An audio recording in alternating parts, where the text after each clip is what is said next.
بهم من كل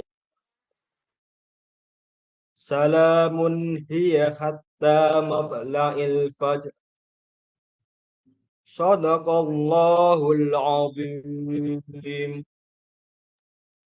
Alhamdulillahirabbil alamin. Wassalamualaikum warahmatullahi wabarakatuh. Waalaikumsalam warahmatullahi wabarakatuh. Alhamdulillahirabbil alamin. Shadaqallahul adzim wa shadaqa rasulun nabiyul karim wa nahnu ala dzalika minasyahidin wa syakirin. Amin. Untuk acara selanjutnya langsung saja kita masuk ke inti acara dan insya Allah nanti akan dipandu dan diterjemahkan oleh Ustadz Rizky Haji dan kemudian nanti di akhir ada sesi tanya jawab dari peserta tausiah ini. Waktu dan tempat kami aturkan kepada Syekh Toyib dan Ustadz Rizky Haji.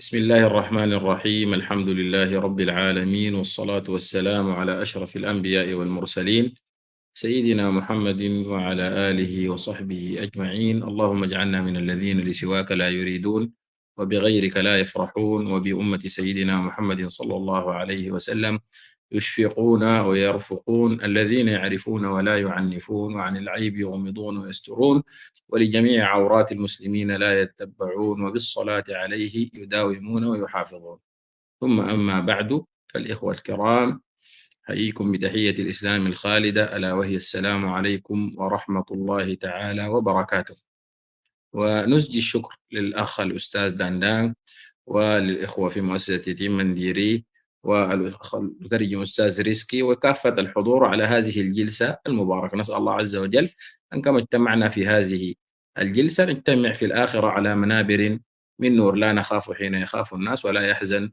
حين يحزن الناس. تفضل يا Bismillahirrahmanirrahim. Assalamualaikum warahmatullahi wabarakatuh.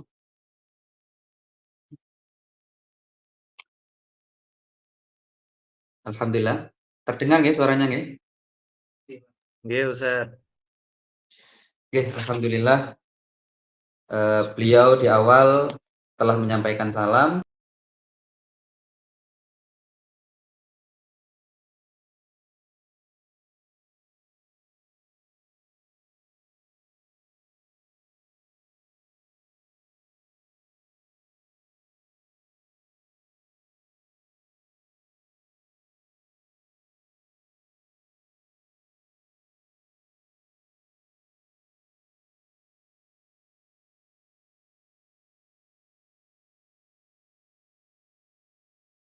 Afan Ustadz Rizky, suaranya belum masuk.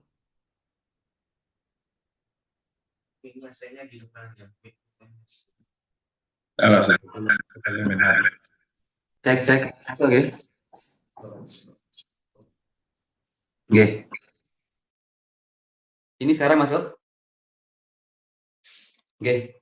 Bismillahirrahmanirrahim. Kita ulangi dari awal. Beliau setelah membuka dengan salam, kemudian beliau memberikan ucapan terima kasih yang sebesar-besarnya kepada seluruh pengurus Forum Lingkar Pena, terutama kepada pembawa acara kita, Ustadz Dadang, yang telah mengundang beliau untuk membersamai kita pada malam hari ini, dan beliau berdoa semoga perjumpaan kita, walaupun secara maya, tetap berdampak positif pada kehidupan kita dan membawa keberkahan, dan tidak hanya di dunia saja, tapi kekal hingga akhirat nanti. Dan beliau berharap kita termasuk orang-orang yang berada dalam mimbar-mimbar cahayanya Allah, yang tidak punya rasa takut dan tidak punya rasa sedih terhadap perkara duniawi. وإن شاء الله في لمحات قصيرة نحن سنتكلم على بعض الإشراقات في سورة القدر. يقول الله سبحانه وتعالى بعد أعوذ بالله من الشيطان الرجيم إنا أنزلناه في ليلة القدر. الله سبحانه وتعالى قال إنا، وإنا عندما تأتي في القرآن ويتكلم بها المولى سبحانه وتعالى هي دلالة على التعظيم، لكن يلاحظ في القرآن الكريم أن الله سبحانه وتعالى إذا جاء الكلام عن رسول الله صلى الله عليه وسلم لا يكون إلا بصيغة التعظيم. إنا أوحينا إليك. إنا أرسلناك شاهدا ومبشرا ونذيرا إنا أعطيناك الكوثر. فعندما يتعلق الأمر بتكليف أو تشريف إلهي يتعلق برسول الله صلى الله عليه وسلم دائما ما يأتي اللفظ إنا، فبدأت هذه الصورة بكلمة إنا دلالة على اختصاص رسول الله صلى الله عليه وسلم بالتعظيم في هذه الآية. Beliau menjelaskan dalam redaksi ayat yang menjelaskan tentang keutamaan malam Lailatul Qadar atau surat Al-Qadar, di sini diawali dengan redaksi inna, yang mana makna inna ini adalah bentuk pengagungan yang memang tidak hanya dalam surat ini saja, tapi dalam beberapa redaksi dalam Al-Quran beliau jelaskan ketika beliau menyampaikan sesuatu pada Rasulnya, yaitu baginda Nabi Muhammad SAW, beliau menggunakan ungkapan inna atau bentuk pengagungan seperti yang dijelaskan sebelumnya. Di antaranya contohnya ketika di surat Al-Kautsar misalkan, inna a'tainakal kautsar, itu menggunakan lafaz inna yang artinya pengagungan. Itu bentuk yang digunakan ketika menyampaikan pada Rasulullah. Kemudian inna arsalnaka, itu juga menggunakan lafaz inna. Dan ayat-ayat lainnya artinya memang dalam berbagai ayat Allah menggunakan lafaz inna sebagai bentuk pengagungan, yang mana lafaz-lafaz tersebut memang tercirikan dengan ciri-ciri yang telah beliau sampaikan sebelumnya. ثم الله سبحانه وتعالى قال أنزلناه، والنزول هو يكون من أعلى إلى أسفل، والعلو والسفل هذا إما أن يكون في الجهة والمكان، وإما أن يكون في المكانة. فعندما تكلم المفسرون في معنى النزول قالوا بأن القرآن قد نزل. طبعا القرآن له 3 من أنواع النزول. النزول الأول عندما أوجده الله سبحانه وتعالى وخلقه وكلم به سيدنا جبريل عليه السلام في اللوح المحفوظ، ثم بعد ذلك حينما نزل إلى السماء الدنيا، ثم بعد ذلك نزل مفرقا ومنجما حسب الأحداث في مدة 23 سنة. Beliau menjelaskan dalam redaksi surat yang menjelaskan tentang keutamaan malam Lailatul Qadar atau surat Al-Qadar sebelumnya, di awal menggunakan lafaz inna, lalu kemudian anzalna. Anzalna di sini dari kata nazala dengan bentuk fi'il muta'addi. Artinya di situ beliau menggarisbawahi lafaz nuzul, di sini artinya turun. Turun di sini menurut beliau bisa dimaknai dengan 2 sudut pandang. Yang pertama adalah dari sudut pandang tempat atau makan, artinya dari atas ke bawah. Bisa bermakna juga kedudukan atau posisi, artinya dari posisi yang tinggi menuju yang rendah, artinya dari segi makanah. Kalau dalam bahasa Indonesia ada makan dan makanah. Makan itu tempat secara fisik, sedangkan makanah itu adalah kedudukan secara hierarki. Di sini dijelaskan ada 3 jenis nuzul, 3 jenis turunnya Al-Quran. Yang pertama turunnya dari segi Lauhil Mahfudz. Kemudian yang kedua adalah turunnya ke langit dunia. Kemudian jenis turun yang ketiga adalah turun secara bertahap, berangsur-angsur sesuai dengan keadaan-keadaan atau kejadian-kejadian yang sesuai atau relevan dengan ayat-ayat yang turun tersebut selama 23 tahun kurang lebihnya. طيب، فعندما نتكلم عن نزول القرآن إنا أنزلناه، ما المقصود بالآية؟ قالوا إما أن يقصد به النزول الأول عندما نزل القرآن كله مرة واحدة من اللوح المحفوظ إلى السماء الدنيا، أو أن يقصد به أن القرآن ابتدأ نزوله على رسول الله صلى الله عليه وسلم من السماء الدنيا إلى الأرض، ابتدأ في ليلة القدر. إذن المعنى إما جملة واحدة نزل في ليلة القدر من اللوح المحفوظ إلى السماء الدنيا، وإما أن يكون نزل من السماء الدنيا ابتدأ نزوله من السماء الدنيا على رسول الله في ليلة القدر. Dan para mufassir berbeda pendapat tentang bentuk turun yang dimaksud dalam redaksi surat Al-Qadr ini. Dijelaskan di situ anzalna bisa bermakna turun dalam artian secara langsung, secara keseluruhan dari Lauhil Mahfudz ke langit dunia. Bisa juga bermakna turun dari langit kedua ke langit dunia ke Rasulullah SAW secara bertahap dan berangsur-angsur seperti yang kita pahami secara sejarah. Maka bisa dimaknai malam Lailatul Qadar itu adalah malam yang turunnya itu secara langsung dari Lauhil Mahfuz ke langit dunia, atau malam di mana pertama kali wahyu tersebut turun dari langit dunia kepada Rasulullah SAW dalam bentuk yang pertama kali. إذن الله سبحانه وتعالى يؤرخ ويحتفل ويعتني بهذه الليلة، لأن ابتداء أي مناسبة في القرآن الكريم أو في السنة النبوية أو في هذه الأمة، الله سبحانه وتعالى والنبي صلى الله عليه وسلم دعانا للاهتمام به. فالله عز وجل عندما يقول أنزلناه في ليلة القدر، إذن تأريخ لهذه الليلة المباركة التي ابتدأ فيها نزول القرآن. والله عز وجل يقول وذكرهم بأيام الله، يعني الأيام المعظمة عند الله سبحانه وتعالى. فنحن في كل مناسبة دينية عندما تأتي البعثة نذكر بالبعثة، غزوة بدر نذكر بغزوة بدر، بالهجرة نذكر بالهجرة. فمن هذا الباب الله سبحانه وتعالى أرخ، وما أرخ في القرآن الكريم لمناسبة دينية كما أرخ واحتفل بهذه الليلة المباركة. Bagian juga memaknai ayat yang menjelaskan tentang malam Lailatul Qadar ini merupakan peringatan atau perayaan terhadap kejadian yang sangat luar biasa, yaitu turunnya Al-Quran tersebut, sehingga Allah mengabadikan dalam bentuk perhatian yang sangat besar kepada malam Lailatul Qadar di setiap tahunnya. Artinya Rasulullah SAW melalui ajaran yang dibawa oleh Allah Subhanahu Wa Taala menjelaskan bahwa kita harus memperhatikan malam Lailatul Qadar ini dengan perhatian yang lebih daripada kita memperhatikan malam-malam lainnya. Ini bentuk bahwa kita harus memperingati dan merayakan hal ini, dan ini sesuai dengan salah satu ayat Allah yang berbunyi a'udzubillahi minasyaitonirrajim bismillahirrahmanirrahim fadzakirhum biayyamillah, dan ingatkanlah mereka terhadap hari-harinya Allah atau hari-hari yang diagungkan dan dimuliakan di sisi Allah. Dan salah satunya adalah malam Lailatul Qadar ini. Dan tidak hanya malam Lailatul Qadar saja, tapi berbagai malam yang lain, misalkan hari-hari ketika terjadi perang Badar, itu juga perlu diperingati. Kemudian hijrahnya Nabi Muhammad, kemudian mungkin yang masyhur adalah peringatan Isra Mi'raj dan seterusnya. Ini merupakan bentuk peringatan dan perayaan yang ini bukan sekedar untuk mohon maaf foya-foya atau kemudian kita hanya sekedar senang-senang dengan itu, tapi untuk memperingati ajaran-ajaran agama kita yang berkaitan dengan kejadian-kejadian tersebut. طيب ثم الله سبحانه وتعالى قال إنا أنزلناه في ليلة. لماذا كان اختص هذا النزول في الليل؟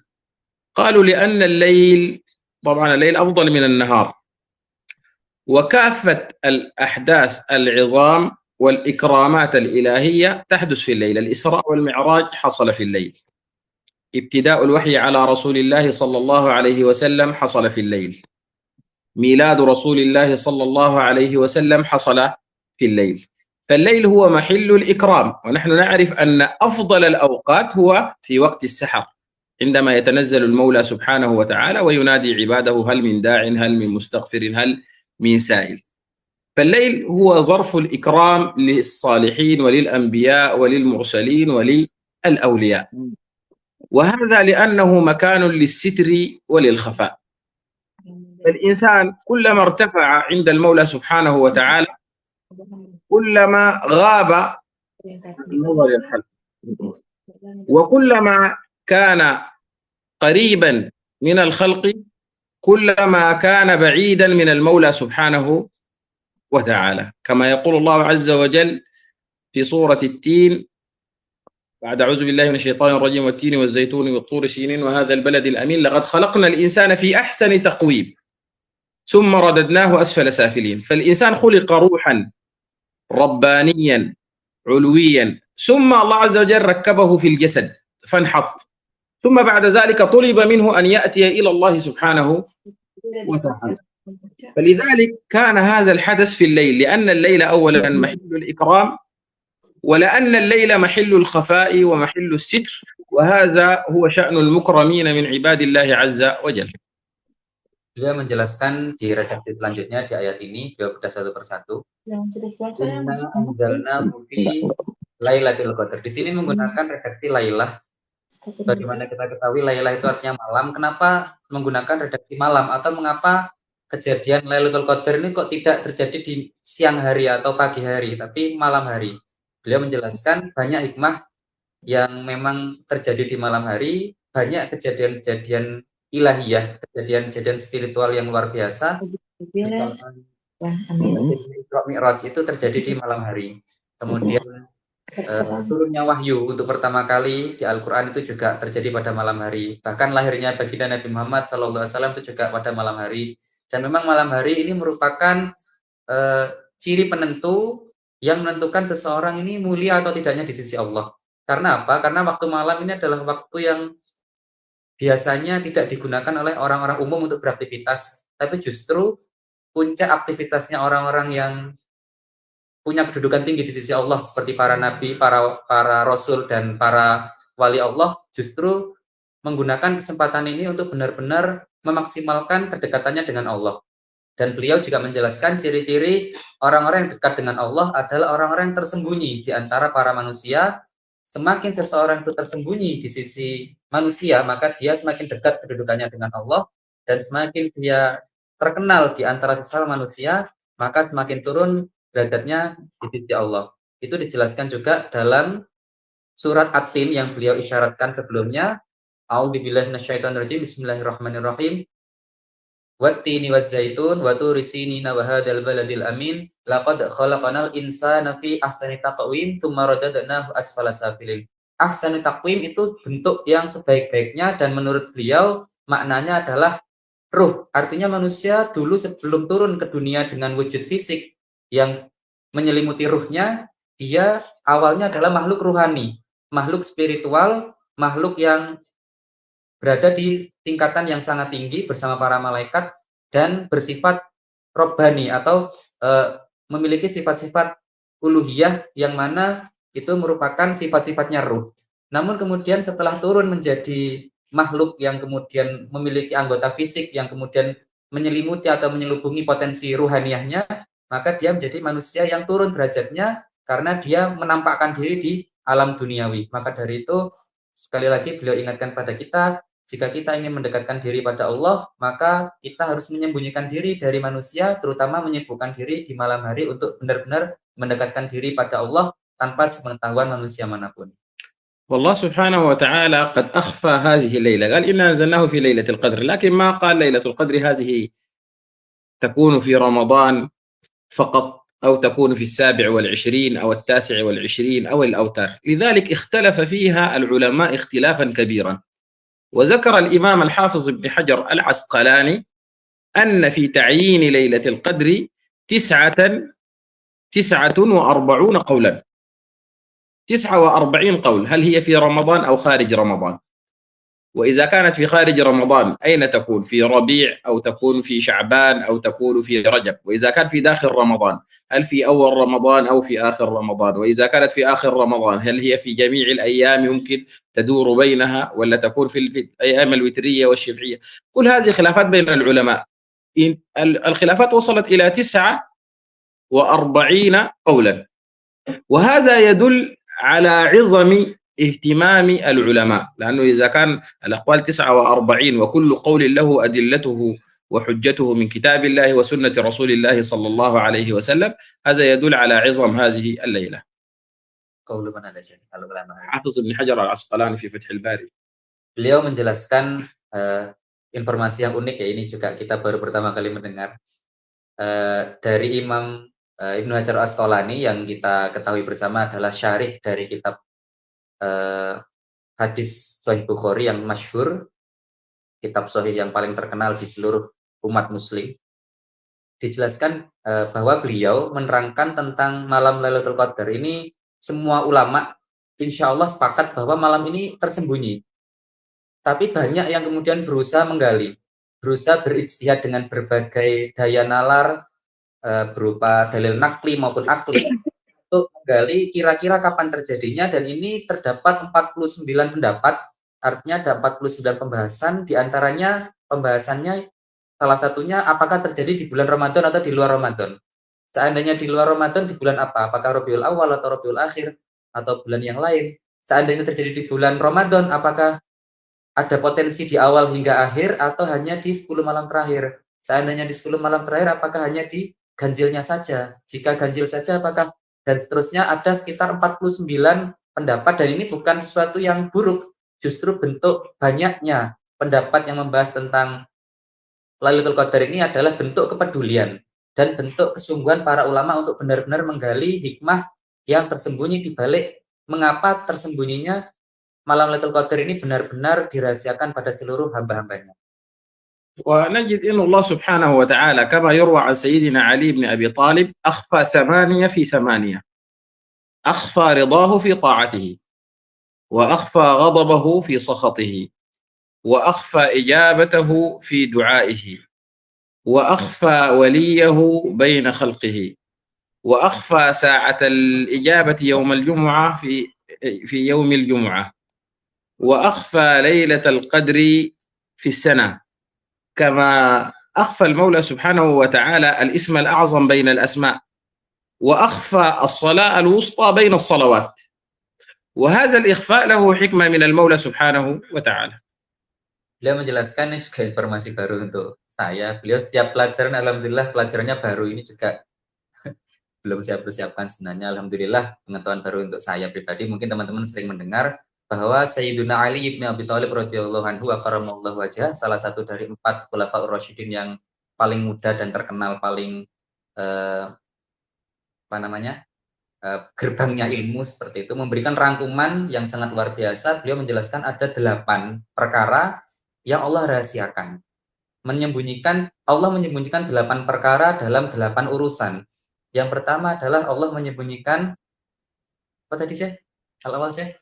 أخفى رضاه في طاعته. Yang pertama Allah menyembunyikan, mohon maaf, ridhonya dalam ketaatan kita. Artinya kita tidak tahu ketaatan mana yang diridhai Allah, maka hendaklah kita berusaha memperbanyak ketaatan kita di berbagai bentuk dan rupa. Kemudian Allah yang kedua menyembunyikan kemarahannya dalam maksiat, salah satu maksiat kita. Maka kita juga harus berhati-hati dengan cara menghindari seluruh maksiat semampu kita, karena bisa jadi di antara maksiat-maksiat yang kita lakukan adalah mengundang murkanya Allah.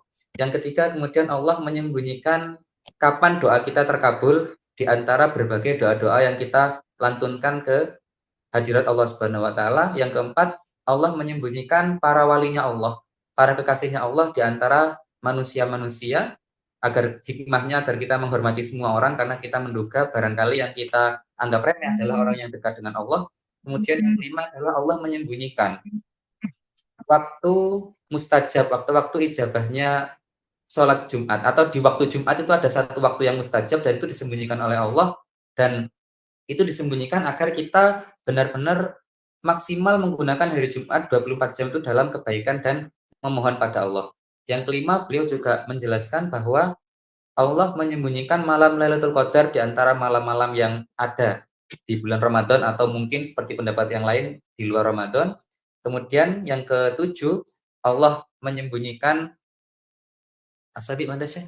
أخفى الاسم الأعظم بين أسمائه سبحانه وتعالى حتى نتعبده بجميع الأسماء.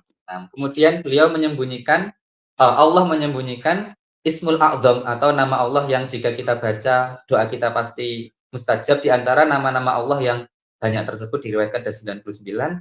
Dan yang terakhir, Allah menyembunyikan mada Syekh? الصلاة الوسطى وحافظوا على الصلوات Ada الوسطى. atau salat wusta, atau salat pertengahan yang dijelaskan dalam surat Al-Baqarah, hafidhu ala shalawatil wusta. Ini juga Allah sembunyikan yang mana yang dimaksud dengan shalawatil wusta yang harus dijaga, sehingga mungkin kita menjaga semua salat karena menduga salat yang kita lakukan itu adalah salat wusta.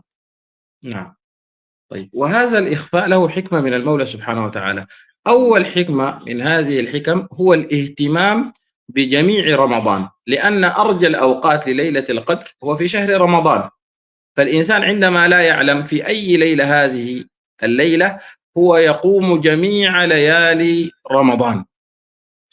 ولكن الإنسان إذا اعتقد فقط أن هذه ليلة مثلا ليلة 27، ثم حصل له أي انشغال أو أي عذر من الأعذار ولم يستطع القيام في تلك الليلة أو قصر في تلك الليلة، ربما هو يحصل له من التقدير ولا يهتم بالعبادة إلا في تلك الليلة. فهذا من المقاصد العظيمة لإخفاء ليلة القدر، حتى يجتهد الإنسان في جميع الليالي، وجميع الليالي للإنسان المؤمن هي عبارة عن ليلة القدر. هذا هو السبب الأول. والسبب الثاني نجده في صحيح الإمام البخاري: خرج رسول الله صلى الله عليه وسلم ليخبرنا بليلة القدر، هكذا يروي عبادة بن الصامت، فتلاحى 2 من أصحاب رسول الله، يعني تنازعوا واختلفوا، فقال رسول الله صلى الله عليه وسلم: خرجت لأخبركم بليلة القدر، يعني أراد أنه يقول لهم ليلة القدر في أي ليلة في رمضان، وكان هذا يعني في آخر رمضان. فتلاحى رجلان منكم، لكن حصل خصام بين رجلين منكم، فالتمسوها في 9 أو 7 أو 5. يعني أنا لن أخبركم، لكن هي ربما تكون في 9 وربما تكون في 7 وربما تكون في 5. طبعا النبي صلى الله عليه وسلم في هذا الحديث ما قال إنها في كل سنة تكون في هذا اليوم، لكن أراد أن يخبرهم عن تلك الليلة فقط. وهنالك حكمة من هذا الإخبار، إن شاء الله نشرح بعد أن يترجم الأستاذ رزقي. Beliau menjelaskan juga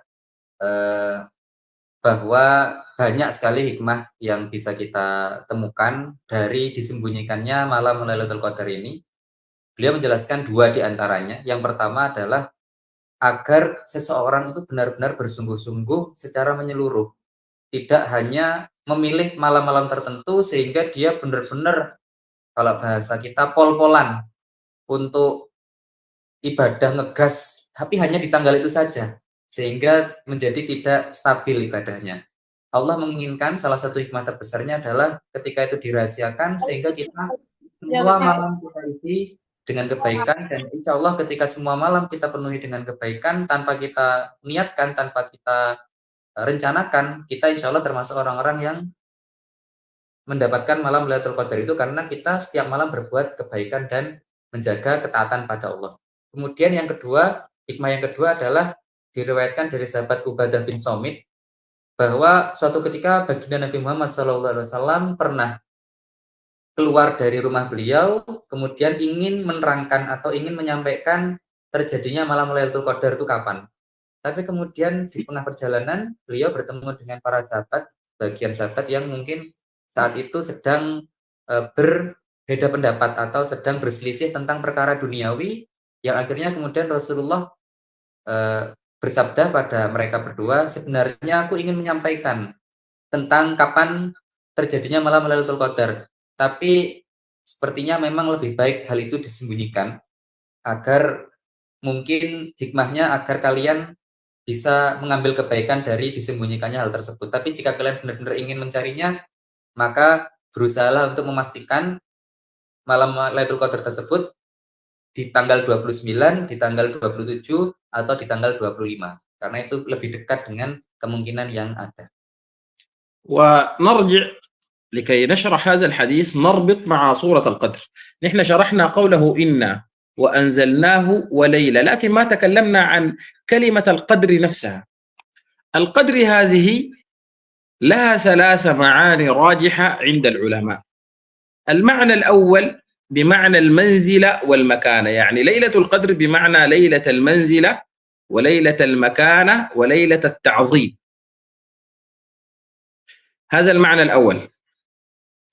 المعنى الثاني لليلة القدر بمعنى أنها ليلة التقدير، بمعنى أن الله سبحانه وتعالى يقدر فيها أمور الخلائق،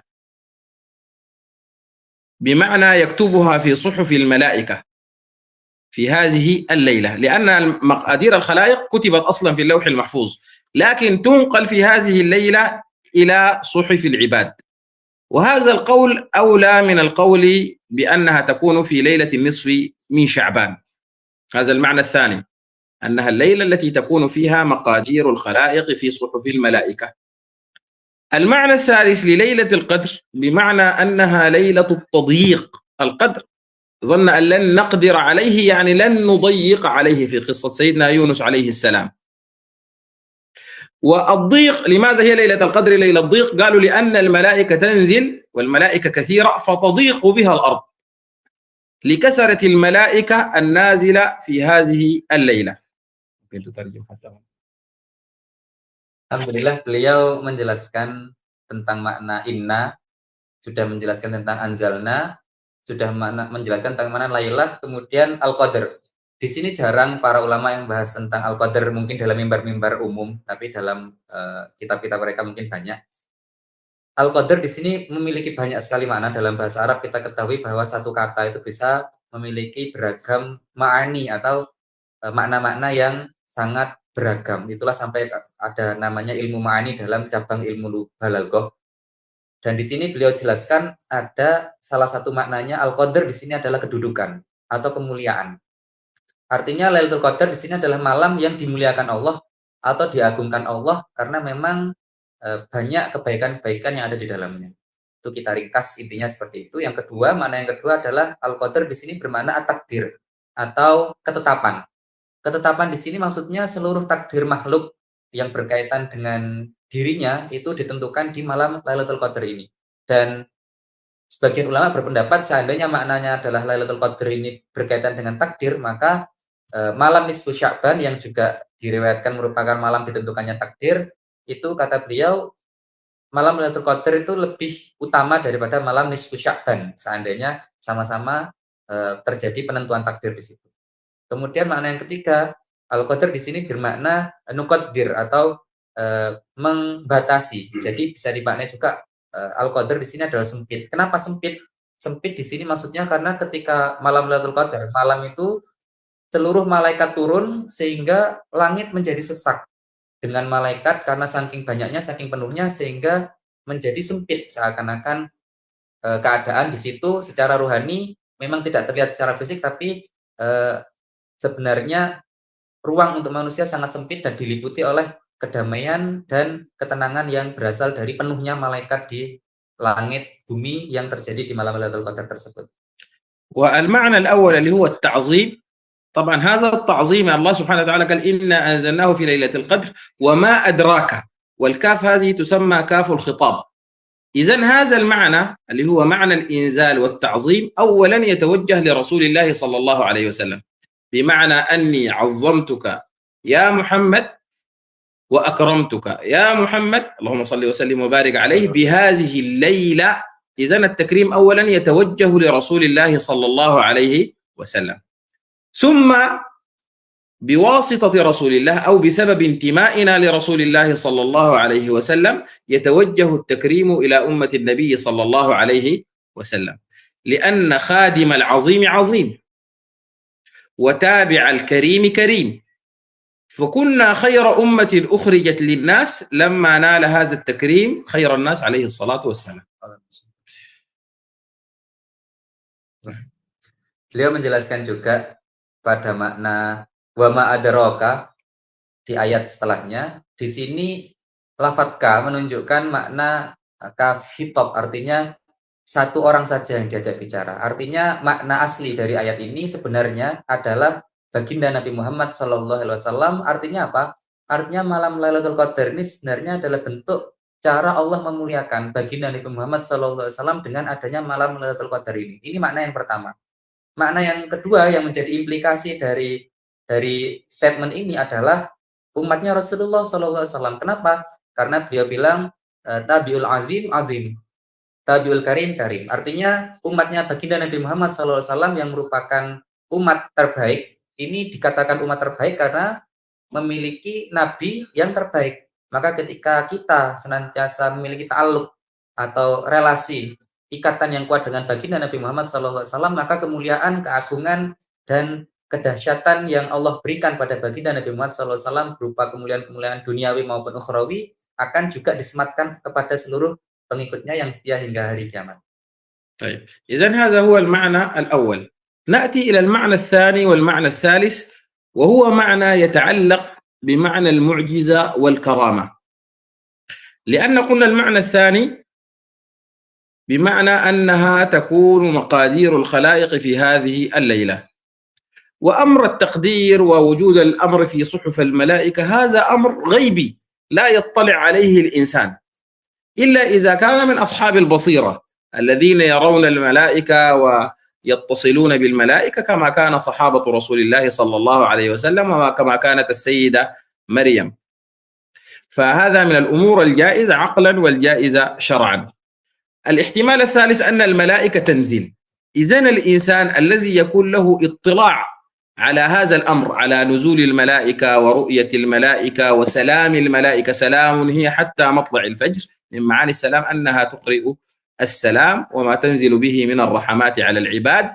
فبعض الناس عين بصيرتهم مفتوحة ويطلعوا على هذا الأمر ويطلعوا على هذه الليلة. وهذه النقطة نحن سنربطها مع الحديث الذي توقفنا عند شرحه.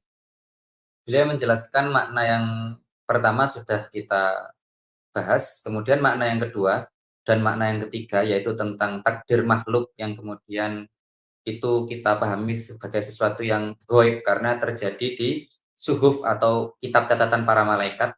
Yang ketiga adalah makna turunnya malaikat secara spiritual, secara fisik tadi. Artinya tidak hanya secara gaib saja tapi memang benar-benar turun ke langit dunia. Ini kata beliau merupakan sesuatu yang sangat berkaitan erat dengan apa yang kita sering istilahkan dengan mukjizat dan karomah.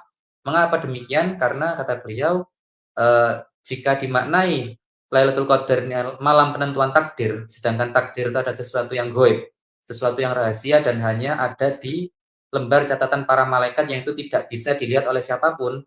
Tapi kemudian kita memahami bahwa tidak semua orang terhalang dari melihat catatan-catatan ini atas izin Allah. Kata beliau, di antara para sahabat ada yang Allah izinkan melihat malaikat, ada yang kemudian dikisahkan bukan nabi, bukan rasul, tapi bisa berinteraksi dengan malaikat. Contohnya Sayyidatuna Maryam alaihassalam.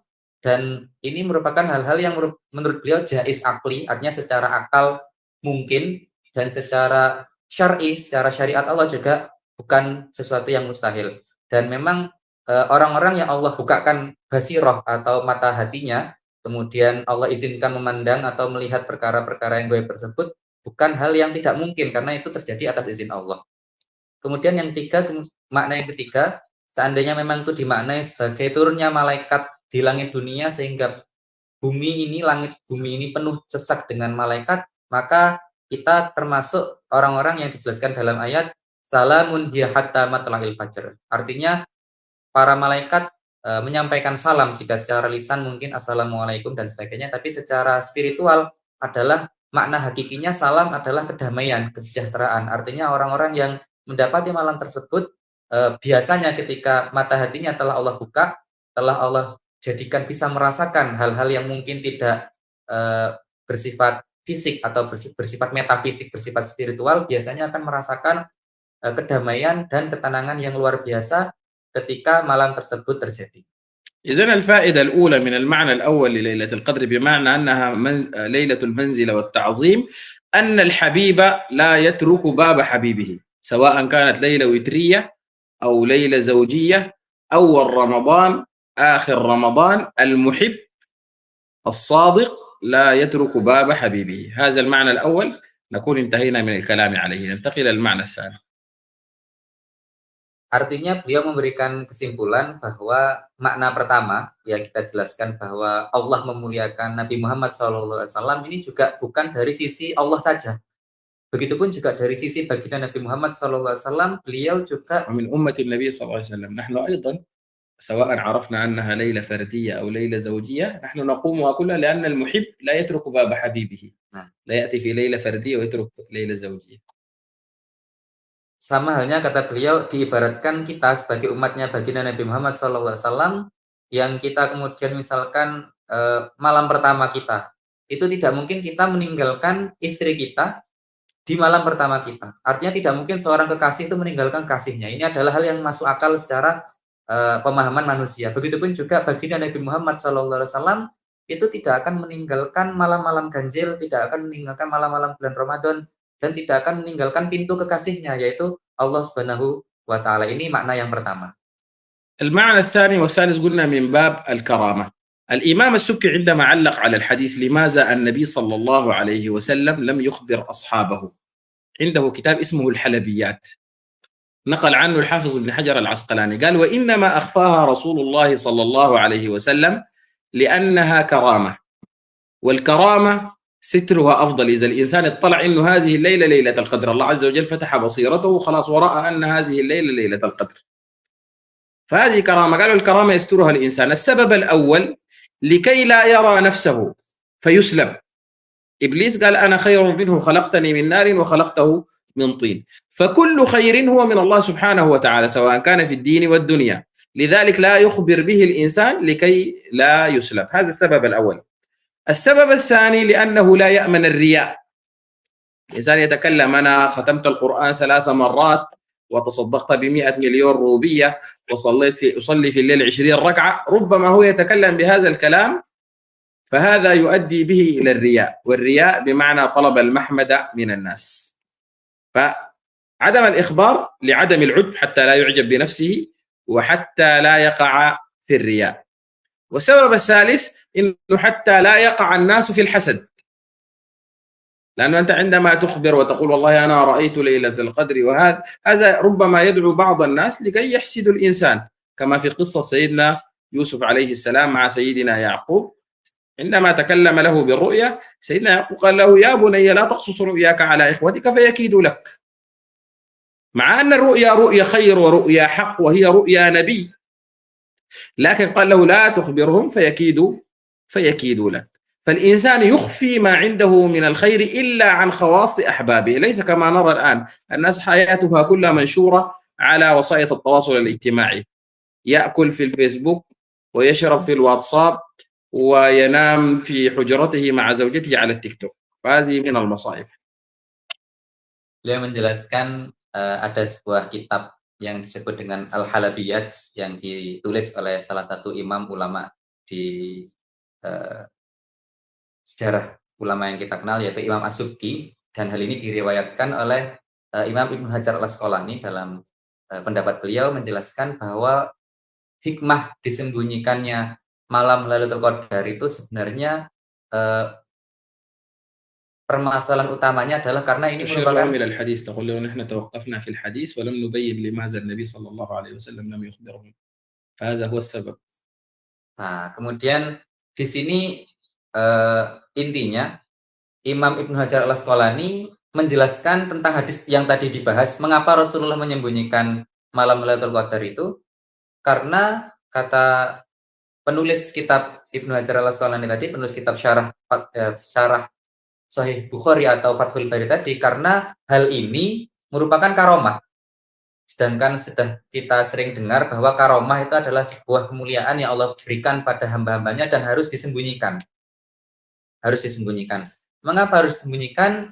Yang pertama adalah agar seseorang itu tidak ujub, tidak memandang kelebihannya sendiri sehingga dia merasa lebih baik dari orang lain, yang mana sifat atau sikap ini merupakan sikap yang Allah celah, sebagaimana diriwayatkan bahwa iblis itu diusir dari surga karena dia merasa lebih baik dari orang. Ana khairu minhu. Ketika kita kemudian merasa kita mendapatkan karomah dan mungkin melihat orang lain tidak mendapatkan karomah, maka bisa jadi seseorang akan melihat potensi kelebihan yang ada dalam dirinya dan dia menganggap atau merasa lebih baik dari orang lain, yang justru menjadikan nikmat ini dicabut. Mungkin di malam atau tahun ini mungkin Allah memberikan kita nikmat untuk bisa mengetahui kapan terjadinya malam Lailatul Qadar. Allah bukakan hati kita sehingga bisa merasakan hadirnya malaikat atau merasakan ketenangan. Tapi ketika kita kemudian merasa lebih baik daripada orang yang tidak mengalami itu, maka potensi nikmat tersebut dicabut oleh Allah sangat-sangat besar, karena Allah tidak menyukai orang yang membanggakan diri dan menyombongkan kelebihan yang Allah anugerahkan padanya. Sehingga tujuan awal tidak ditampakkannya malam Lailatul Qadar ini agar orang tidak merasa lebih baik dari orang lain atau orang merasa dia lebih mendapatkan karomah dibandingkan orang lain. Itu yang alasan yang pertama. Yang kedua adalah agar kemudian tidak terjerumus pada bab riya. Karena memang biasanya seseorang mudah sekali merasa ketika dia mendapatkan nikmat, dia menyampaikan kepada orang lain dalam niatan motivasi. Memang awalnya mungkin berniat motivasi. Misalkan kita memberitahu teman-teman kita, alhamdulillah hari ini sudah khatam 3 kali dalam bulan Ramadan ini. Alhamdulillah saya sudah sholat malam sepanjang malam, atau saya sudah bersedekah 100 miliar, 100 juta dan sebagainya.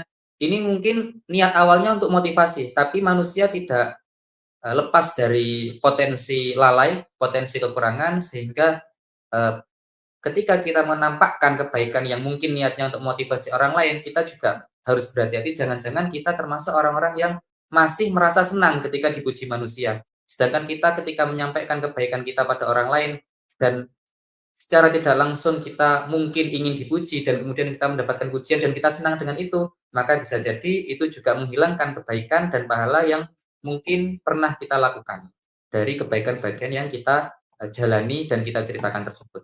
Yang ketiga juga, Allah menjaga kita dari potensi dengki atau hasad, yang sebagaimana kita ketahui ketika kita menunjukkan nikmat yang mungkin tidak orang lain punya, maka itu menjadi potensi orang lain akan melihat dengan kebencian, sehingga akan muncul sifat hasad yang itu bisa menjadi potensi buruknya keadaan antara kita dan orang yang melihat kenikmatan kita tersebut. Memang kita mungkin bisa beralasan, jika orang itu hatinya bersih, dia tidak akan hasad. Dia hasad karena memang hatinya kotor. Artinya itu kan bukan salah saya, itu kan salah dia sendiri. Hatinya bersih atau kotor kan itu bukan urusan saya.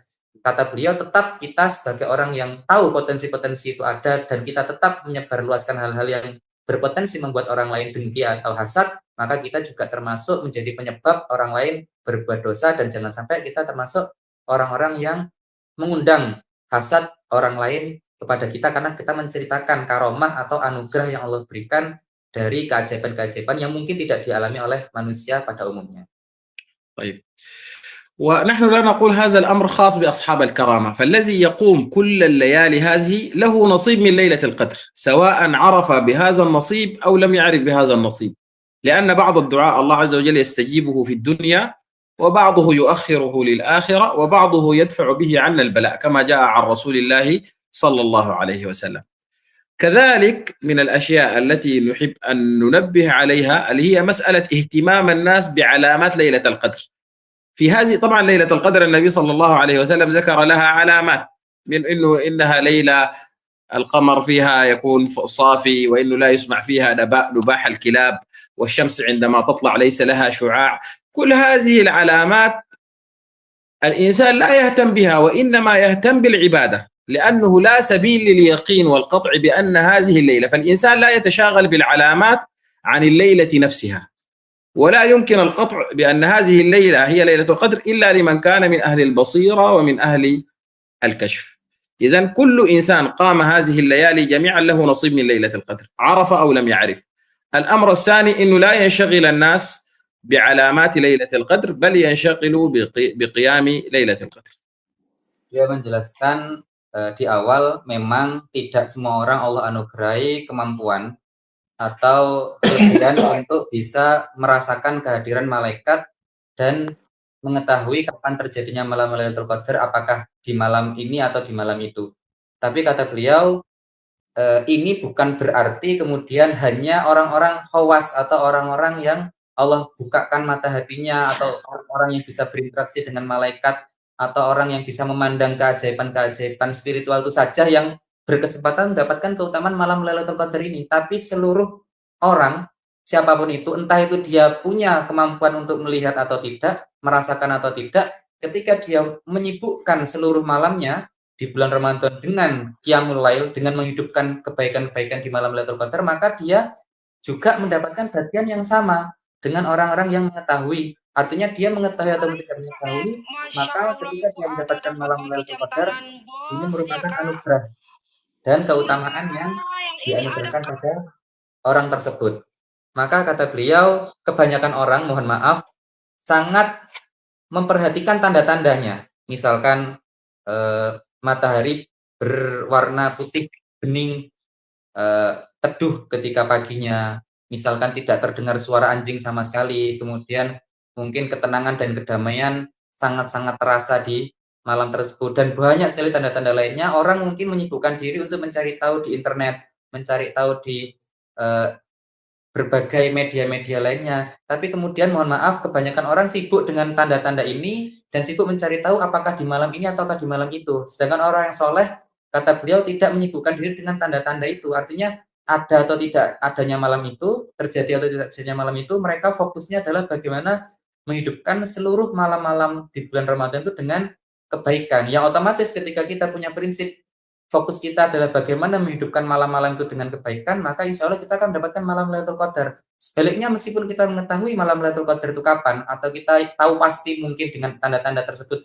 itu terjadi kapan, tapi kita tidak mengisi dengan kebaikan, atau seandainya pun kita mengisi hanya di malam itu, maka tetap keutamanya tidak sebanding dengan orang yang tulus menghidupkan seluruh malam tanpa memperhatikan apakah tanda-tanda itu ada atau tidak. Tapi memang beliau tidak memungkiri orang-orang yang Allah sayang, orang-orang yang Allah pilih, orang-orang khususnya Allah, akan Allah beritahukan kapan terjadinya malam Lailatul Qadar, dan itu biasanya diberikan pada mereka yang full mengisi seluruh malamnya dengan kebaikan, tidak memilih-milih di malam-malam tertentu saja.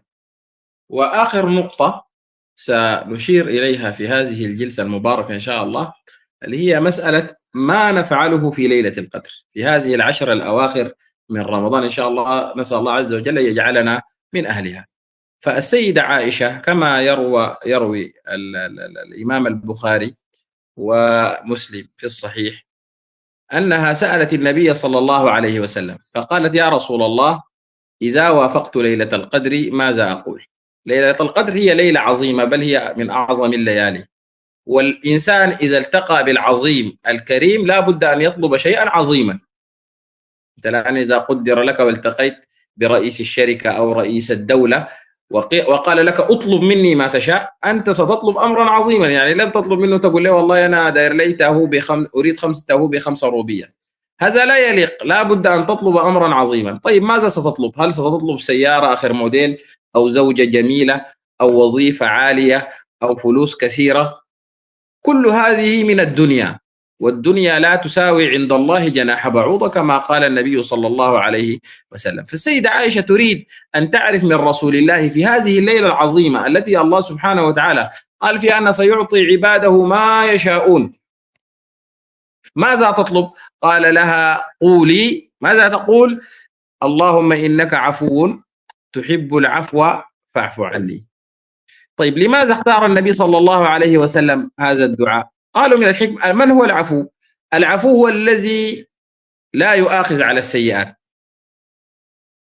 ويعفو عن الهفوات، يعني عن التقصير حتى إذا كان في باب الحسنات، ولا يبقي ذلك في قلب عباده أثر، يعني أثر التقصير في الحسنات أو في جانب الذنوب، الله عز وجل لا يبقي أثر ذلك فيمسحه جميعا من قلوب عباده. وقالوا العفو هو الذي يعطي من يسأل قبل أن يسأل. فجمع النبي صلى الله عليه وسلم كل هذه المعاني في اللهم إنك عفو، ثم توسل إليه بصفته وقال تحب العفو، يمدح المولى سبحانه وتعالى، لأننا إذا توجهنا إلى ملك الملوك لا بد أن نقدم بين يديه المديح والثناء والتذلل. تحب العفو فاعف عني. فنحن في هذه الليلة نحتاج أن نتجرد ونتذلل المولى سبحانه وتعالى. لا نقول ختمنا القرآن ولا تصدقنا ولا صمنا ولا صلينا ولا فعلنا شيء، لأن كل هذه الأعمال ناقصة، وشكرنا يحتاج إلى شكر، واستغفارنا يحتاج إلى استغفار، وتوبتنا تحتاج إلى توبة، وذكرنا يحتاج إلى تذكير. فنوصي أنفسنا ونوصي إخواننا وأهالينا بأن ندعو بهذا الدعاء، فنقول اللهم إنك عفو تحب العفو فاعف عني. هذا آخر ما نقول. وقيام الليل يكون بصلاة العشاء أو بصلاة جماعة أو صلاة الصبح في الجماعة، هذا أقل ما يفعله الإنسان في هذه الليلة المباركة. جزاكم الله خير والعفو منكم، والسلام عليكم ورحمة الله وبركاته. Waalaikumsalam warahmatullahi wabarakatuh. Jazakumullah Syekh. Alhamdulillah, kita telah mendengarkan ceramah agama atau tausiah mengenai kebesaran dari malam Lailatul Qadar, dan alhamdulillah kita mendapatkan banyak insight ya. Kalau bahasa Arabnya itu faidah atau fawaid, yang mungkin kalau kita membaca kitab harus banyak kitab yang harus kita baca, tapi alhamdulillah satu malam ini kita mendapatkan kajian yang mulia dan oleh-olehnya insya Allah nanti kita sebarkan di grup Forum Lingkar Pena Jawa Timur. Kemudian ikhwah sekalian, sebelum kita lanjut ke sesi tanya jawab, ini karena masih di bulan Ramadan ya. Terus tadi saya mengatakan bahwasanya di bulan Ramadan kita harus memperbanyak amal soleh, entah itu bulan Ramadannya di awal, di akhir, dan lain sebagainya. Kita harus memperbanyak amal soleh. Salah satu kutipan kalimat yang unik, tidak mungkin seorang suami istri yang saling mencintai itu mencintai satu malam dan di malam yang lain tuh gak mencintai. Jadi kata saya tadi, kalau kita mencintai Allah dan Rasul-Nya, kita yang mendapatkan malam Lailatul Qadar, kita harus beramal, kita harus mengeluarkan daya upaya kita sepanjang malam Ramadan itu, bukan selang-seling. Oleh karena itu, saya mewakili ikhwah dari Yayasan Yatim Mandiri untuk kali ini Regional Office 2. Insya Allah dengan ini membuka peluang untuk ikhwah sekalian untuk berdonasi kepada sahabat-sahabat kita yang ada di Palestina dan juga yang ada di Sumatera. Mungkin teman-teman yang mau mendapatkan malam Lailatul Qadar, yang ingin berikhtiar, seumpamanya qadarullah malam ini seumpamanya memang ditakdirkan oleh Allah Subhanahu wa taala menjadi malam Lailatul Qadar, karena secara hitung-hitungan ya malam ganjil, walaupun tadi saya mengatakan sudah kita fokus ke ibadah saja, nggak usah ngitung, nggak usah melihat bentang alam dan lain sebagainya. Namun alangkah baiknya di setiap malam kita gunakan untuk beramal soleh, yang salah satunya adalah al-infak fi sabilillah. Silakan untuk teman-teman sekalian, ikhwah sekalian dari FLP Jatim ataupun bukan dari FLP Jatim yang mendapatkan link untuk tausiah ini bisa untuk berdonasi untuk saudara kita yang ada di Palestina dan juga yang ada di Sumatera melalui kris yang ada di layar. Monggo.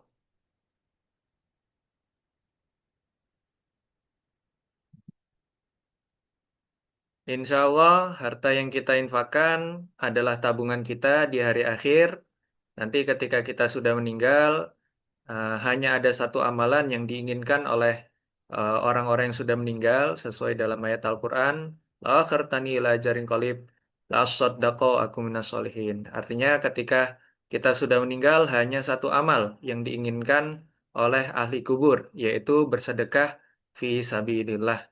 Karena ketika kita bersedekah fisabilillah, harta yang kita bersedekahkan tumbuh seperti benih yang kecil yang kemudian disirami dan memberikan manfaat kepada orang-orang yang bahkan kita tidak duga.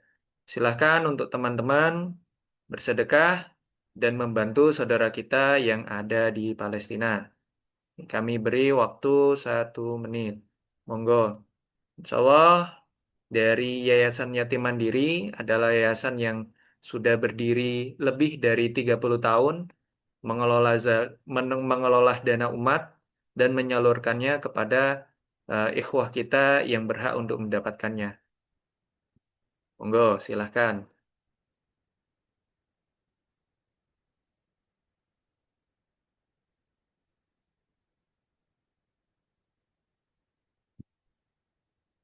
Oke, kami hitung mundur 15, nggih.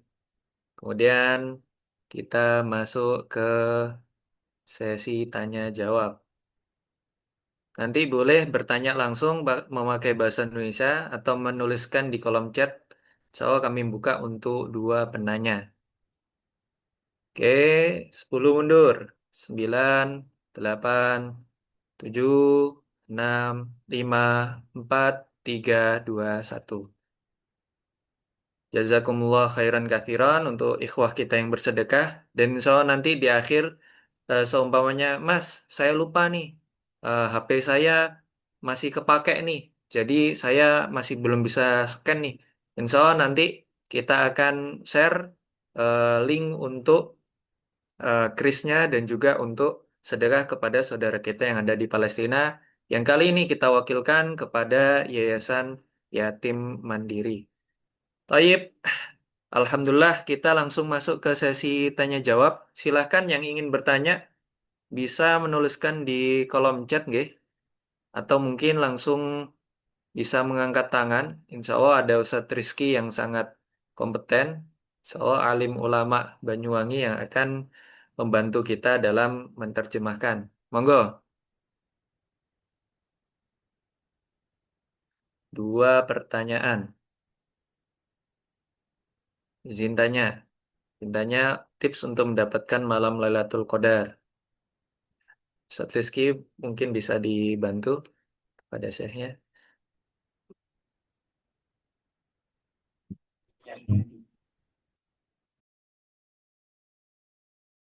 Mada labudda an na'mal kay nasil ila kay nilna hada Lailatul Qadar. ماذا نعمل لكي نحصل على خيرات ليلة القدر؟ مثلا قالوا لك والله هذه 30 يوجد 30 صندوق، هذه ال30 صندوق في واحد من هذه ال30 صندوق يوجد 100 مليون روبية، فأنت قال لك افتح واحد من هذه، افتح ما تشاء، فأنت ماذا تفعل؟ ستفتح جميع الصناديق، بل ستحطم وتدمر جميع الصناديق، لن تترك فيها، وإذا لم تجد أنت ستحتج لماذا أنتم تكذبون علي وتقولون موجود فلوس. هذه في شأن الدنيا، وأظن المثال واضح لا يحتاج إلى تفسير. فأنت عندما تقول تريد ليلة القدر إذا تقوم جميع رمضان، فإذا قمت جميع رمضان ستصادف ليلة القدر حتى إذا لم تعرف أنها ليلة القدر.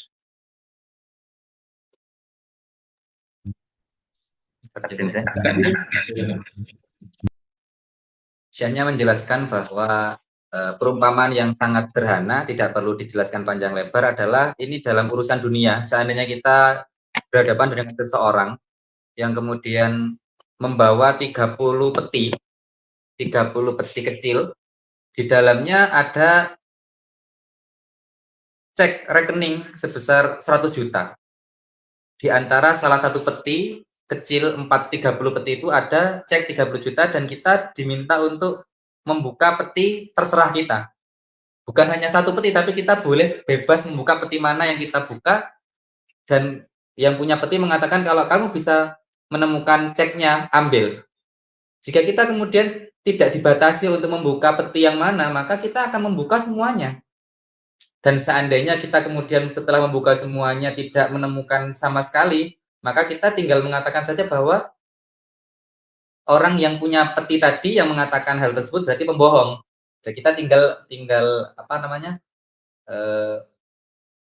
Tinggal protes saja bahwa kok tidak ada sama sekali, berarti berbohong. Ini perumpamaan yang sangat jelas. Artinya kalau kita ingin mendapatkan malam Lailatul Qadar, ya kita berusaha untuk memenuhi 30 hari itu dengan kebaikan. ويمكن دي من الأشياء التي ما ترجمناها في آخر نقطة من النقاط، إنه الإنسان إذا لقي العظيم يطلب شيء عظيم، والدنيا هذه لا تساوي عند الله جناح بعوضة. يعني استدعاء ليلة القدر اللهم إنك عفو تحب العفو فاعف عني، يتجاوز عن السيئات وعن الهفوات. هذا ما يرجو الإنسان، ليس لذرية صالحة، ليس ذرية كثيرة ولا مال كثير. Ada juga yang beliau tadi garis bawahi yang berkaitan dengan pertanyaan ini adalah tentang apa yang harus kita lakukan seandainya kita menduga malam itu adalah malam Lailatul Qadar. Maka kita harus memperbanyak membaca Allahumma innaka afuwun tuhibbul afwa fa'fu anni, atau untuk jamaknya fa'fu anna. Al-afwu di sini maknanya mungkin jarang yang membahas adalah dihapus seluruh dosa-dosa kita, atau kita tidak dibalas atas apa yang kita perbuat dari keburukan-keburukan kita. Kemudian Allah akan memberikan kita kebaikan sesuatu yang sebelum kita minta. Ini yang beliau jelaskan. Dan ada juga penjelasan bahwa ketika kita meminta sesuatu di waktu yang agung, maka hendaknya kita meminta sesuatu yang agung. Memang kita boleh meminta perkara duniawi, tapi kata Syekh kita sangat-sangat disayangkan kalau kita hanya meminta perkara duniawi, karena dunia itu seperti lebih kecil daripada timbangannya sayap nyamuk. Maka karena dunia ini sangat hina di sisi Allah, janganlah kita kemudian, atau sebenarnya boleh tapi sebaiknya kita hindari untuk meminta sesuatu yang bersifat duniawi. Misalkan ingin pasangan yang cantik, ingin anak-anak yang banyak, yang soleh dan soleha, punya harta yang melimpah, atau punya kedudukan yang tinggi atau punya pekerjaan yang gajinya besar, ini beliau minta kita untuk menghindari hal tersebut, justru meminta ampunan, karena ampunan Allah itu lebih dahsyat, karena dengan Allah mengampuni kita, beliau katakan Allah akan memberi kita sesuatu sebelum kita minta. Ini yang mungkin perlu kita garis bawahi. أظن هذا. شايفك تكلمت كثير.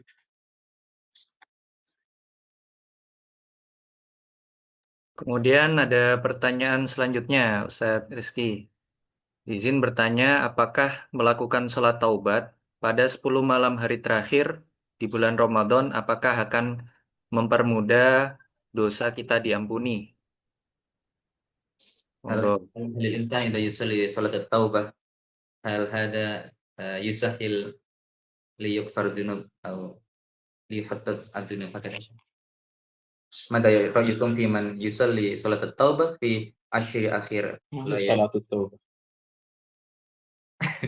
Syekhnya tidak tahu salat taubah, Ustaz. Mungkin diganti, apakah ketika kita memperbanyak amal ibadah, sholat, sedekah, yang penting memperbanyak amal-amal di bulan Ramadan, itu akan mempermudah diampuni dosa-dosa kita, entah itu dosa besar ataupun dosa kecil. Mungkin saya izin untuk interpretasi seperti itu. Yumkin kulla amal sadaqah wassalah wa tilawatul Quran wa dzikr hal hada kulluhu minal khairat yusahhil aw yastati ay yukfar sayyi'atina hada inda man na'mal fi akhiri ashri akhir layali fi Ramadan. رمضان هو موسم. احنا لما نقول موسم، التجار عندهم مواسم، الذي عنده ملابس يبيعها في عيد الفطر، والذي عنده غنم وبقر يبيعها في عيد الأضحى، والذي عنده معهد يفتح في شهر أبريل أو مايو التسجيل بالنسبة للطلاب. كل إنسان عنده موسم، فالمسلم عنده موسم مع الله سبحانه وتعالى. يا أيها الذين آمنوا هل أدلكم على تجارة تنجيكم من عذاب أليم. فرمضان هو موسم للبركات، والإنسان إذا عنده موسم يأخذ كل البضاعة ويعرضها ويبيعها. فنحن بضاعتنا الأعمال الصالحة. مثلا النبي عليه الصلاة والسلام يقول، ونحن الآن نتكلم عن الصدقة، أفضل الصدقة صدقة رمضان. لماذا أفضل الصدقة صدقة رمضان؟ لأنها موسم مبارك فالأجر فيها مضاعف. أنت تريد تتصدق، تريد تساعد الناس، أفضل وقت تخرج فيه هذه الصدقة هو سيكون في شهر رمضان. تريد تصلي صلاة في ليلة القدر تعادل الصلاة في 1000 شهر في غير ليلة القدر. تريد تقرأ القرآن، قراءة القرآن الحرف في ليلة القدر يعادل الحرف في 1000 ليلة خلاف ليلة القدر. وهكذا، هذا معنى الموسم أصلا. أنت الموسم تخرج جميع البضاعة لتحصل على الربح الكثير. Beliau menjelaskan intinya semua kebaikan kita sangat berpotensi untuk dihapuskan dan diampuni dosa-dosa kita yang telah lalu. Dan beliau menjelaskan perumpamannya adalah bulan Ramadan ini seperti musim, artinya potensi untuk dihapuskannya dosa, potensi untuk dilipat gandakannya pahala itu sangat besar. Seandainya kita mungkin beristighfar di bulan lain, itu mungkin satu kesalahan dihapus dengan satu istighfar.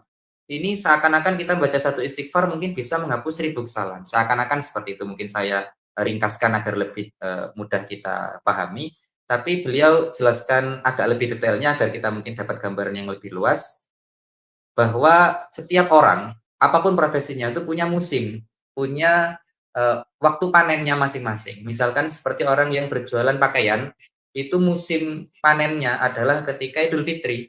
Maka logikanya ketika seseorang itu cerdas dan tahu potensi lakunya barang, lakunya pakaian itu adalah sangat berlipat di Idul Fitri, itu otomatis dia akan membeli lebih banyak pakaian, atau kulaannya kalau kata orang Indonesia akan lebih banyak, agar dia mendapatkan keuntungan lebih banyak. Dia bersiap-siap untuk menerima keuntungan yang banyak dengan mempersiapkan barang-barang yang banyak.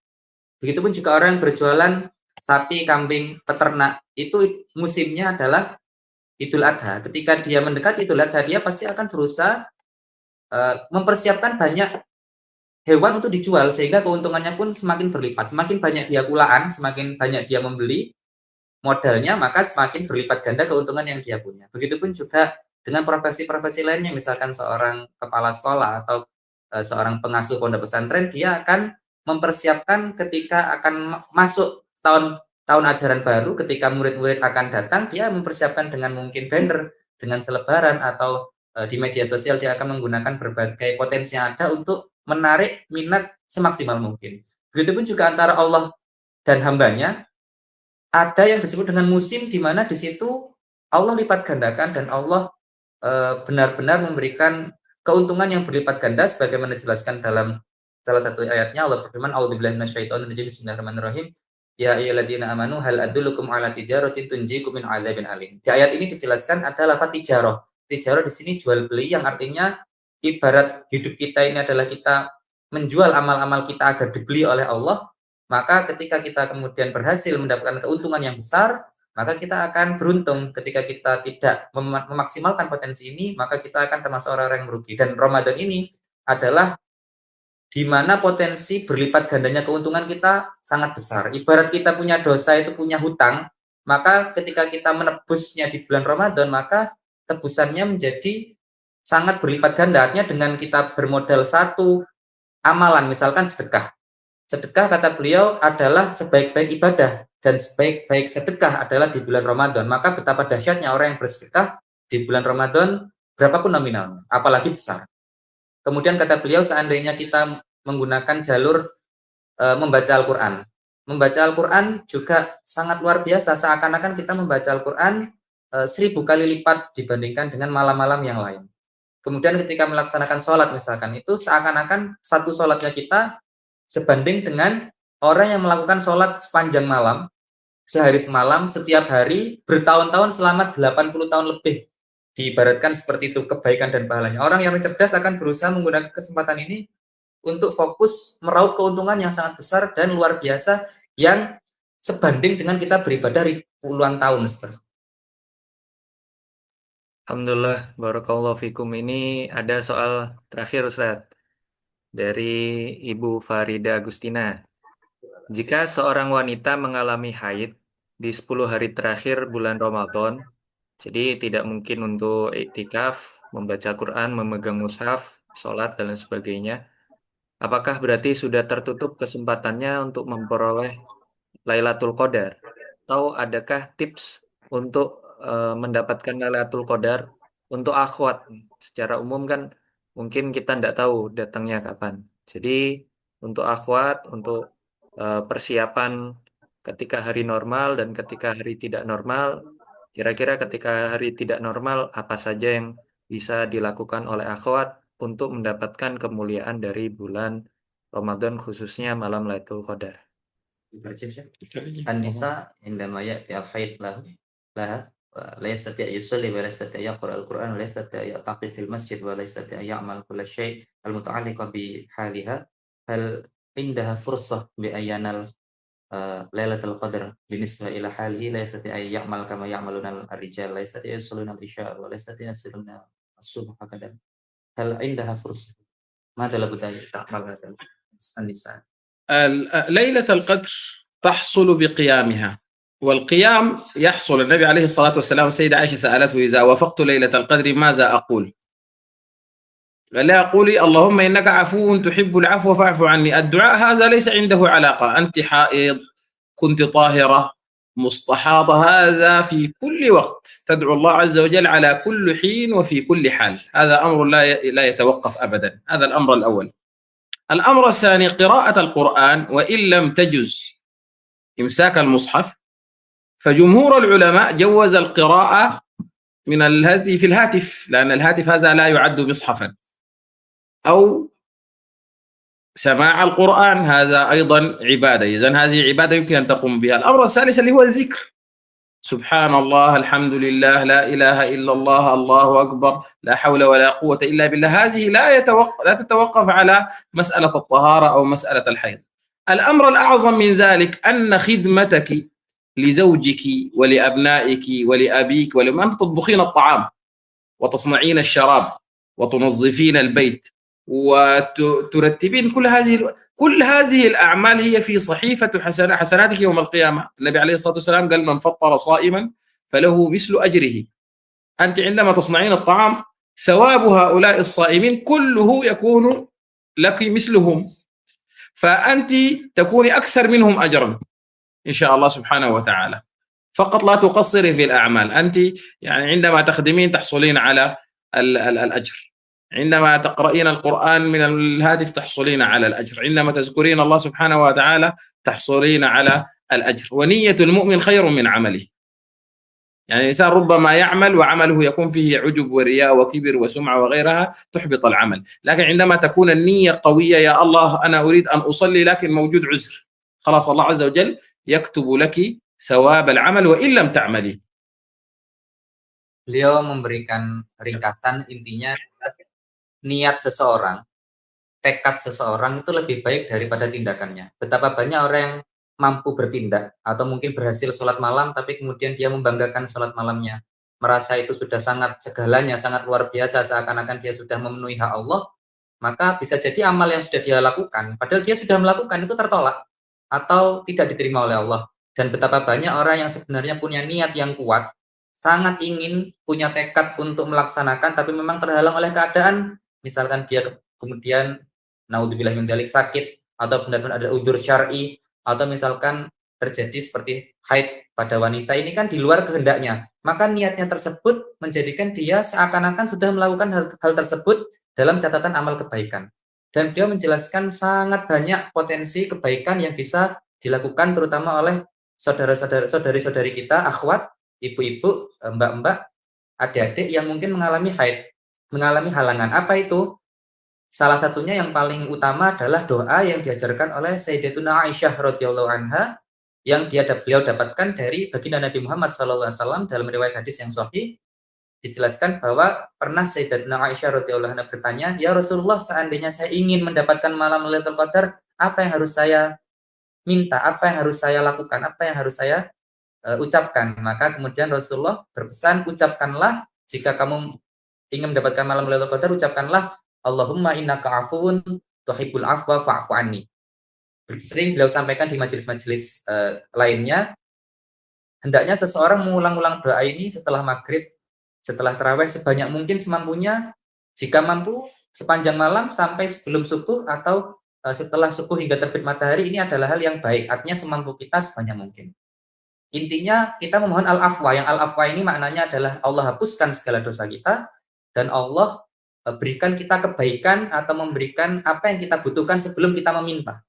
Ini kata beliau, karena ini adalah doa dan doa itu tidak terikat, artinya siapapun walaupun itu dalam keadaan tidak punya wudu, dalam keadaan tidak suci atau haid, itu bebas membaca doa ini kapanpun dan sebanyak apapun. Ada riwayat juga yang menjelaskan para ulama sepakat bahwa membaca Al-Quran melalui handphone itu boleh. Kenapa? Karena memang handphone itu tidak dianggap mushaf.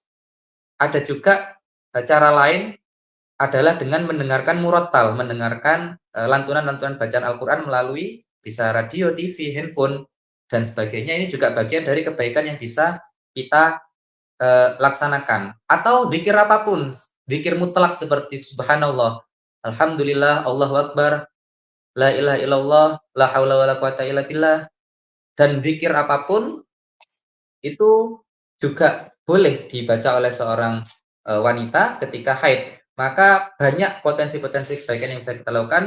Contohnya misalkan infak, sedekah ini juga tidak harus kemudian dalam keadaan suci. Maka apapun bentuk infak atau bentuk kebaikan yang dilakukan oleh seorang wanita, apalagi dia misalkan sudah menikah, dia kemudian menyiapkan makanan untuk anak-anaknya, kemudian dia membersihkan rumah dengan sabar, dia kemudian berusaha menjadikan keluarganya harmonis, tenang dan tentram. Ini semua masuk dalam catatan timbangan amal kebaikan wanita tersebut, dan insya Allah ini juga merupakan bagian dari pahala yang dilipat gandakan, kebaikan yang dilipat gandakan dalam bulan Ramadan. Atau mungkin seandainya wanita ini memiliki kelebihan harta, itu juga punya potensi misalkan memberi makan orang yang berpuasa. Sedangkan orang yang memberi makan orang yang berpuasa, itu ganjarannya sama persis seperti orang yang berpuasa. Maka betapa dahsyatnya orang yang dalam keadaan haid tapi bisa memaksimalkan potensi ini dengan niatnya. Dia mendapatkan pahalanya orang-orang yang bertindak, itu pertama. Yang kedua, dia melaksanakan kegiatannya sehari-hari, diniatkan ibadah, itu juga menjadi pahala terkhusus. apalagi dia memberi makan orang yang berpuasa, meskipun dia tidak berpuasa, maka seakan-akan dia juga melakukan puasa tersebut. Seandainya dia beri makan 10 orang atau 100 orang, maka dia seakan-akan berpuasa 100 kali pahalanya. Ini sangat luar biasa, dan intinya seorang wanita dalam keadaan apapun itu punya potensi dan punya kesempatan besar untuk mendapatkan malam Lailatul Qadar tersebut. Yakfi Ustaz. Alhamdulillah, yakfi. Alhamdulillah. Bagaimana teman-teman? Insya Allah sangat syamil wa kamil ya. Insya Allah untuk rekamannya nanti dari tim Humas akan upload ke YouTube nggih.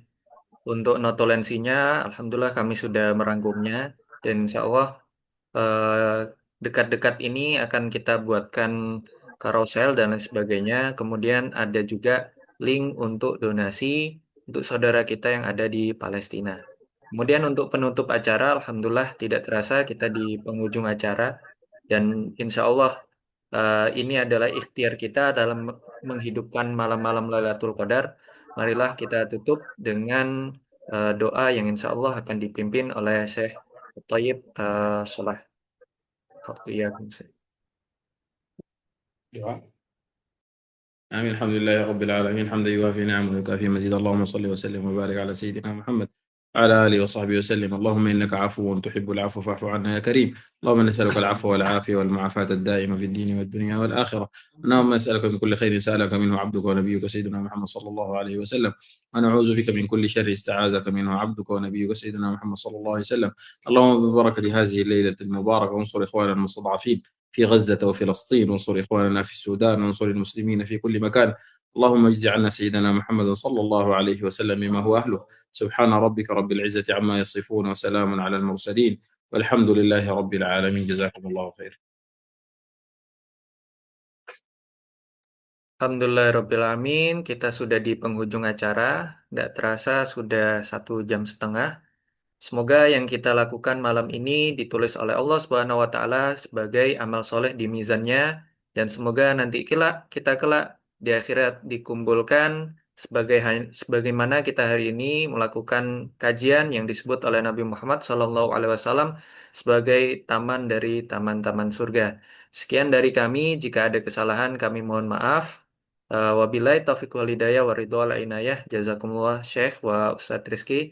Wassalamualaikum warahmatullahi wabarakatuh.